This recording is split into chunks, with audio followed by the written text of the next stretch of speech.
ரொம்ப அருமையான கேள்வி. இப்போ இந்த மூலிகைகள் மருந்துகள் எவ்வளோ நாளாக சாப்பிடணும் அப்படின்னு ஒரு குழப்பம் இது எல்லாருக்கும் இருக்கிறது தான். அது இந்த கால மனிதர்களுக்கு ரொம்பவே இருக்குது. காரணம் நம்மளோட பாரம்பரியத்தில் இருக்கிற அறிவு இல்லாமல் போய் தான்.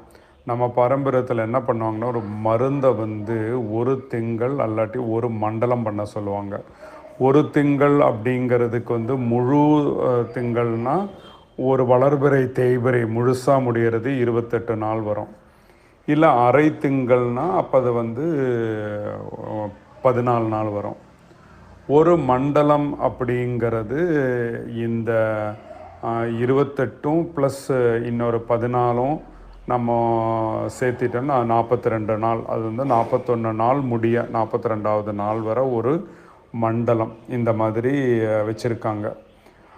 அப்போது அந்த அளவு நம்ம உபயோகப்படுத்தணும் ஒரு இதை. அதுக்கப்புறம் தேவை இருந்ததுன்னா திருப்பி பண்ணணும்.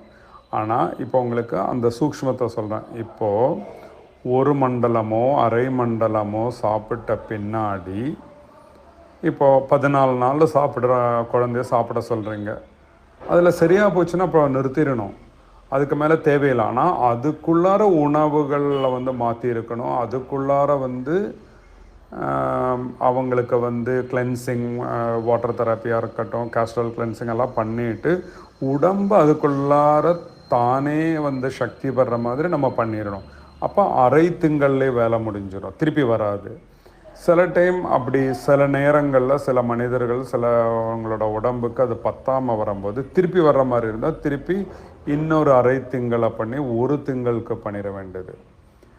அப்புறம் சில நோய்களுக்கெல்லாம் ஒரு மண்டலம் பண்ண வேண்டி வரும். அப்புறம் கேப் விட்டுட்டு திருப்பி ரிப்பீட் பண்ணோம். ஆனால் அதுக்குள்ளார மற்றதெல்லாமே உடம்பை ரெடி பண்ண வைக்கணும். உணவுகளெல்லாம் மாற்றங்களை கொண்டு பண்ண வச்சிடணும். அப்புறம் அதுக்கடையில் பத்தியம்னு ஒன்று இருக்குது. இதுக்கடையில் தொண்டைக்கு இன்ஃபெக்ஷன் வர்ற, உடம்புக்கு இன்ஃபெக்ஷன் ஏற்றுற உணவுகளை நம்ம தவிர்க்கணும். அதுதான் பத்தியம்னு இருக்கு. அதோடு கலந்து நம்ம பண்ணோம். இப்போ ஐஸாக இருக்கிறது, குளிர்ச்சியாக இருக்கிறது, தலைக்கு தேய்க்கிறது, தலையில் பச்சை தண்ணி ஊற்றுறது, இதெல்லாமே தவிர்க்கணும். அதுக்கப்புறம் பழையபடி நம்ம அவங்களோட உடம்பை வலுவையேற்றி பழையபடிக்கு எல்லாமே ஹேண்டில் பண்ணுற மாதிரி கொண்டு வரணும். இதுதான் சிகிச்சை முறையில் இருக்கிற மெத்தடாலஜி. நம்ம பாரம்பரியமாக சித்தா ஆயுர்வேதத்திலலாம் பண்ணியிருக்காங்க. இன்றைக்கி அந்த மாதிரிலாம் பண்ணுறதே இல்லை. அதனால தான் அந்த சிஸ்டத்தை குறை சொல்கிறோம். சிஸ்டத்தில் குறை இல்லை, நமக்கு தான் அதோட அறிவு இல்லாமல் நம்ம தவறாக பண்ணிகிட்ருக்கோம்.